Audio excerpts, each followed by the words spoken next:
आज हम सीखेंगे प्रोनाउन। प्रोनाउन किसे कहते हैं?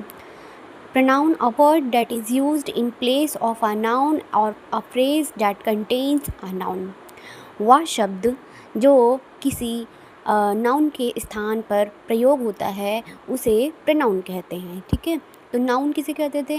जैसे किसी वस्तु या स्थान या नाम किसी का प्रेजेंट हो, वहाँ पे हम नाउन का प्रयोग करते हैं। अब प्रोनाउन उसे कहते हैं जो किसी नाउन के स्थान पे प्रयोग होता है, जैसे he, she, it, they, your, yours, who, win, whom, which, what, your, that, ये सारी चीज़ें हमारी प्रोनाउन होती हैं जो कि हमारी किसी नाउन को के जगह पे इन सबको प्रेजेंट करती हैं, तो प्रोनाउन कहती है। ओके, तो अब इसके टाइप्स होते हैं जो कि 8 टाइप्स होते हैं। अब इसके 8 टाइप कौन कौन से हैं ये हम आप समझेंगे। सबसे पहला है personal pronoun, positive pronoun, demonstrative pronoun, interrogative pronoun, indefinite pronoun, relative pronoun, reflexive pronoun and intensive pronoun. Personal pronoun उसे कहते हैं जो किसी पर्सनल का मतलब है पर्सन, तो जो किसी पर्सन या किसी वस्तु या किसी पर्सनल चीज़ को वो शो अप कर रहा हो, वहाँ पे हम पर्सनल प्रोनाउन का यूज़ करते हैं। जैसे ही, शी, इट, दे, ये सारी चीज़ें हमारी पर्सनल प्रोनाउन में आती।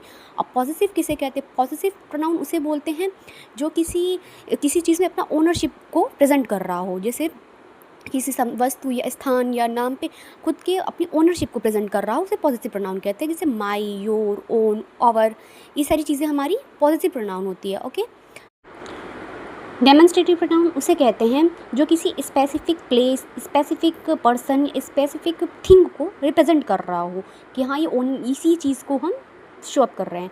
That is example, this, that, these, ये सारी चीज़ें हमारी डेमोन्स्ट्रेटिव प्रोनाउन में आती है। अब इंट्रोगेटिव प्रोनाउन उसे कहते हैं जो किसी दो वाक्यों के बीच में जुड़ करके दो वाक्यों को जोड़ रही हो एक इंट्रोगेटिव के शब्दों के द्वारा, उसे हम इंट्रोगेटिव प्रोनाउन कहते हैं। जैसे हु, विच, व्हाट, हुम, जैसी सारी चीज़ें हमारी इंट्रोगेटिव प्रोनाउन में आती है।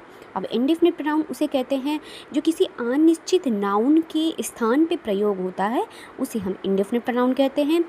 For example someone, anybody, someone, known, ये सारी चीज़ें हमारी इंडेफिनिट प्रोनाउन में आती है। अब रिलेटिव प्रोनाउन उसे कहते हैं जो किसी दो वाक्यों को जोड़ रहा हो, उसे हम रिलेटिव प्रोनाउन कहते हैं। जैसे हु, विच, व्हाट, ये सारी चीज़ें हमारी, डैट, ये सारी चीज़ें हमारी रिलेटिव प्रोनाउन में आती है। अब रिफ्लेक्सिव प्रोनाउन उसे कहते हैं जो किसी नाउन के पहले प्रयोग होकर उस पर अपना ओनरशिप दिखाए, जैसे माई सेल्फ, सब्जेक्ट के पहले भी यूज़ होता है, तो उसे माई सेल्फ, योर सेल्फ और आवर सेल्फ, ये सारी चीज़ें हमारी रिफ्लेक्सिव प्रोनाउन में आती है। इंटेंसिव प्रोनाउन उसे कहते हैं, ये दोनों सेम ही होता है, इसमें भी myself, yourself, ourself, ये सारी चीज़ें आती हैं, बट